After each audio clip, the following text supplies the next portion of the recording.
Hola y bienvenido a Learn Spanish en SpanishDict.com. Soy Paralee Whitmire y soy tu profesora. Hoy aprenderás a usar se para la voz pasiva, las frases impersonales y los accidentes, como se besan, se le rompió el vaso y mucho más. ¡Vámonos!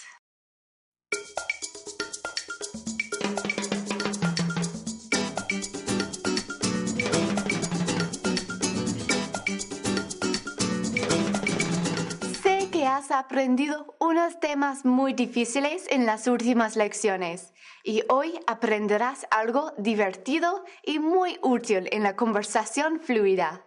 Se puede ser una de las palabras más útiles y usadas en español. Y ya sabes un poco. You have used se in reflexive constructions. Se seca el pelo. She dries her own hair.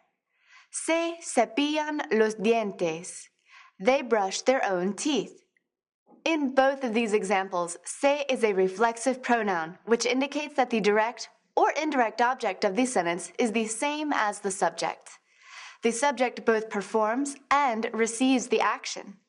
Another form of a reflexive verb used when two or more people perform an action on each other is called a reciprocal verb. A reciprocal verb works exactly the same way as a reflexive verb, but with verbs like besarse, to kiss each other, abrazarse, to hug each other, and casarse, to get married to each other, which you have also seen before. Se casaron. They married each other. Se besan. They kiss each other. Se abrazan. They hug each other. There are a few other ways to use se where it does not function as a reflexive pronoun, but rather as a part of the verb itself to portray an impersonal or passive meaning. Let's start with the impersonal se. Impersonal constructions with se are sentences in which the subject is unknown but is definitely human. These are mostly used to make general statements and to express rules, where se is used to replace the impersonal uno or una or one. Verbs are always in the third person singular and are often followed by a direct object, since most are transitive verbs. For example, you could say, uno habla español aquí, which very literally means one speaks Spanish here. Or you could just say, se habla español aquí, which is a better formation if you want to communicate the idea that someone speaks Spanish at that location, without specifying who. Take a look at a few other examples and you'll see what I mean. Se dice que los monos son muy inteligentes. It is said that monkeys are very intelligent. Se paga en la caja. One pays at the cashier's desk. Or you can interpret this one as an impersonal command. Pay at the cashier's desk. Se está muy mal en la cárcel. One feels bad in jail. In this case, the verb is intransitive, so there is no direct object.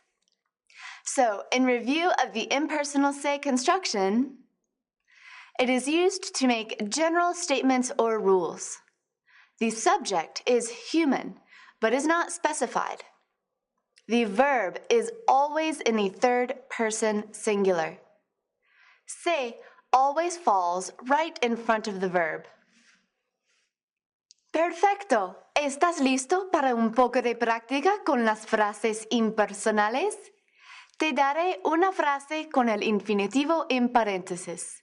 Tienes que conjugar el verbo en la tercera persona singular y poner se delante del verbo. Y por supuesto, di la frase en voz alta. ¿Listo?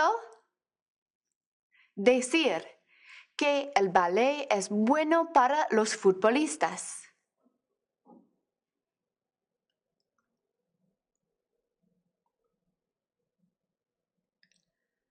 Se dice que el ballet es bueno para los futbolistas. Saber que la contaminación es mala para la tierra.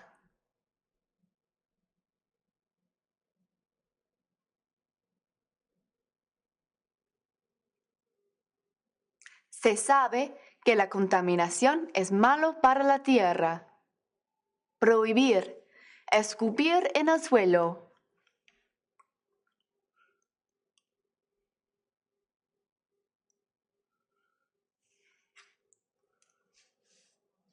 Se prohíbe escupir en el suelo. ¡Fantástico! Ahora seguimos con la voz pasiva. Se is used to form the passive voice, where the object to which the verb refers is also the subject of the verb. Passive sentences, like impersonal se sentences, are commonly used to make general statements or requests and are very common in want ads and instructions. The difference between impersonal and passive se is that while impersonal subjects are always human, passive subjects are inanimate and are included in the sentence. The verb appears in the third person and can be singular or plural depending on the subject. And although se makes the sentence look like a reflexive verb, it only indicates a passive construction. There are no direct objects in passive constructions. So let's take a look at a few passive sentences, then the same sentences in the passive se form. Las joyas son vendidas en esa tienda. Se vendan las joyas en esa tienda. Jewelry is sold in that shop. Both sentences have the exact same translation. You just take the passive construction, ser plus a past participle, and change it to se plus third-person verb and put it in front of the subject. Las bebidas serán servidas en el jardín. Se servirán las bebidas en el jardín. Drinks will be served in the garden. La basura fue tirada en la papelera. Se tiró la basura en la papelera. The trash was thrown in the wastebasket. So, for a quick review of the passive se, it is used to make general statements or requests. The subject is inanimate and is also the object. The verb is always in the third person, singular or plural. Se always falls right in front of the verb. Bueno, ahora te toca. I'll give you a phrase in the regular passive. Just change the ser plus past participle phrase to se plus third person, either singular or plural. Match it to the noun, and then put it in front of the verb. Remember that whatever tense ser is in, the verb following se also has to be in that tense, but in the third person. ¿Listo? Las especias son vendidas los lunes. Spices are sold on Mondays.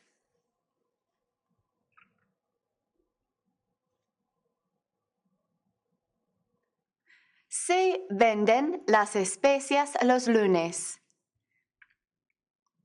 El reloj fue robado. The watch was stolen.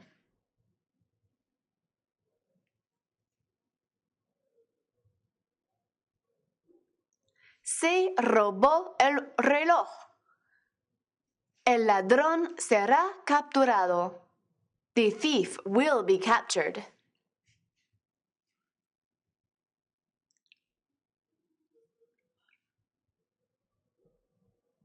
Se capturará el ladrón.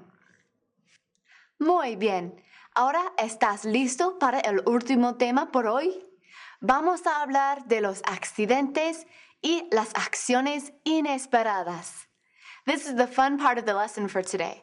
Whenever something unexpected happens, like forgetting something or having an accident, you can use se with certain verbs to convey the idea that it wasn't on purpose.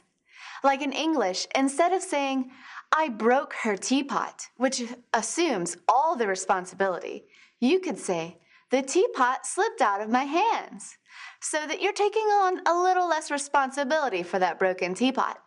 And you can do the same thing in Español using se plus an indirect object pronoun to indicate who the travesty happened to, plus a verb conjugated to the third person, singular or plural, depending on the item that was broken, romper, forgotten, olvidar, dropped, dejar caer, or lost, perder.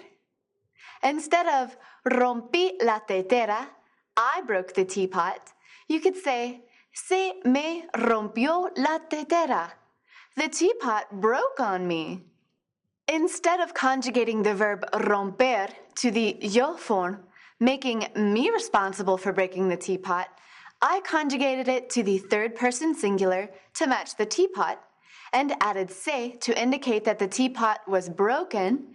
This should be a little familiar after going over those passive forms. I also added me in there to show that the teapot was broken by me, but I could just as easily leave that out, alleviating me of all responsibility. Se rompió la tetera. The teapot was broken. But if you're the person responsible for the accident, you might want to own up a little bit. So let's practice just taking a little of the blame using se plus indirect object pronoun plus third person verb formula. Instead of dejé caer el florero, I dropped the flower vase, I could say se me cayó el florero. The flower vase slipped out of my fingers. Instead of perdieron el libro, they lost the book. Se les perdió el libro. The book got lost on them. Instead of olvidó las llaves, she forgot the keys. Se le olvidaron las llaves. The keys were left behind. All right, quick review on using se for unexpected events. It is used to divert some of the responsibility for an accident. The subject is the item that was broken, lost, forgotten, etc. The verb is conjugated to the item in the third person singular or plural. An indirect object pronoun for the victim of the accident is placed between se and the verb. So, are you ready to give some excuses for an accident using se? I'll give you an excuse taking all the blame. Change it around so that it seems more like an accident. Just remember, se plus the indirect object pronoun for the poor person this happened to, plus a third person verb conjugated to the thing that was lost, broken, forgotten, etc. ¿Listo? Yo rompí la cámara. I broke the camera.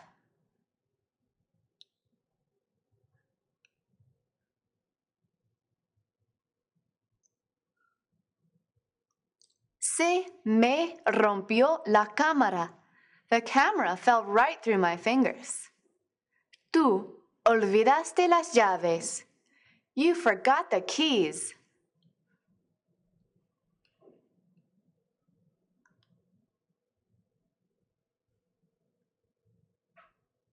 Se te olvidaron las llaves. The keys just slipped your mind. Nosotros perdimos el mono. We lost the monkey.